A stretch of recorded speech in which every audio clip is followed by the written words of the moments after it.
Music is a universal language and is everywhere in our society. It is emotional, memorable, and very powerful. People primarily choose to listen to music for how it makes them feel. At the moment, actually, Ed Sheeran, Shape of You. Whitney Houston, I Want to Dance with Somebody. It's Mary Clark, Take Me, I'm Yours. And I can't not be happy when I hear it. It's called Hoedown by Emerson, Lake and Palmer. It's got memories of seeing them at Hammersmith many, many years ago. Take me, I'm yours.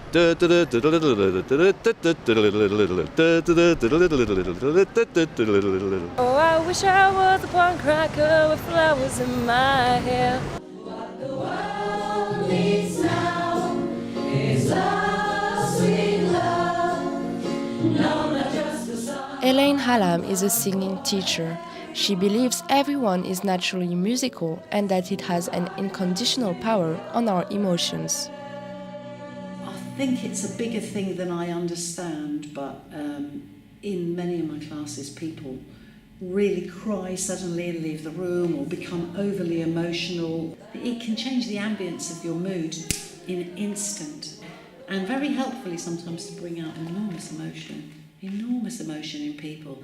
There was a lady in the class, I didn't know she was currently getting divorced, and she started to sing a little solo with somebody else, and then she just went like this and then said, I want to do it. And she had a really good cry and everybody just kind of went with it. And when she left the class, she said, I needed to do that, but I haven't been able to cry. She said, I'm a bit embarrassed, but she said some of the lyrics just were my story at the moment. So which part of the brain does music stimulate? The right brain is more subjective and creative. It deals with feelings and emotions, while the left hemisphere is the analytical part of the brain and deals with language and logic.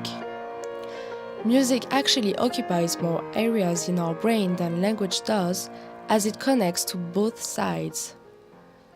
Listening to music also engages the hippocampus, which is associated to memory and emotional responses. That's why listening to old songs can bring back memories. Professor Jörg Fachner is a professor of music, health and the brain, specialized in music therapy. Music is everywhere at the moment. So music is our soundtrack of how we experience our life. So in dementia care, for instance, we know that those who were young and who had strong emotions, and if that was connected to a strong, time of becoming an adult, becoming a lover, whatever, and that had a certain soundtrack. So this is what you remember, no matter how degenerated the brain is. There is a certain musical memory that gives us access to this person, and suddenly they start functioning. Impact is a rapper and thinks music is such an expressive tool in our society. They say music affects the brain in many ways. Early record state, it's been there since the beginning and it will be around till the end of days. A powerful tool, not just to be used to entertain but educate, push ideas, highlight issues and spread debate. Resources for Autism is a charity that provides music therapy for people with autism. Vocalizations can also carry a lot of emotional content. For a lot of people, they might not be able to say words, but just the way they vocalize, they might express a lot of emotions, happiness, frustration, whatever it is. For some of them, even vocalizing can be quite scary. We can definitely support them in terms of them finding the confidence to use their voice. And when they do use their voice, to show them that they are being understood and that we're really listening to them, and that we can speak the same sort of musical language. Music is also used in dementia care. According to the Alzheimer's Society, the disease can be significantly slowed down and sufferers can lead a more enjoyable life by listening to music. There are more than 850,000 people with Alzheimer's in the UK, and by 2025, it is expected to achieve 1 million. Glenn Bassett has been running the Singing for the Brain workshop for 6 years now. He invented this name as a reference to the famous song Singing in the Rain, an old song people with dementia usually remember.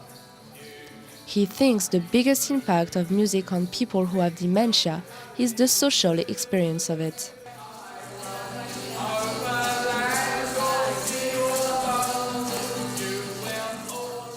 In a circle where everyone's doing music, they're equal again, because everyone's singing songs that they're familiar with. People want to feel, I think, that it matters that they're in the room. He believes the biggest effect of these sessions has been a change of mood. A number of occasions, people have come up to me and at the end of a session say, "Thank you for giving me my husband back, my wife back for an hour." You know, because they're suddenly equal again in the group, and flashes of the old person they used to be can come to the surface again. Although music can be a source of help for different illnesses, we shouldn't be thinking that music can cure everything just because of dramatic cases. Music's real power is that it truly affects our mood and emotions. Just think, what would the world be without music?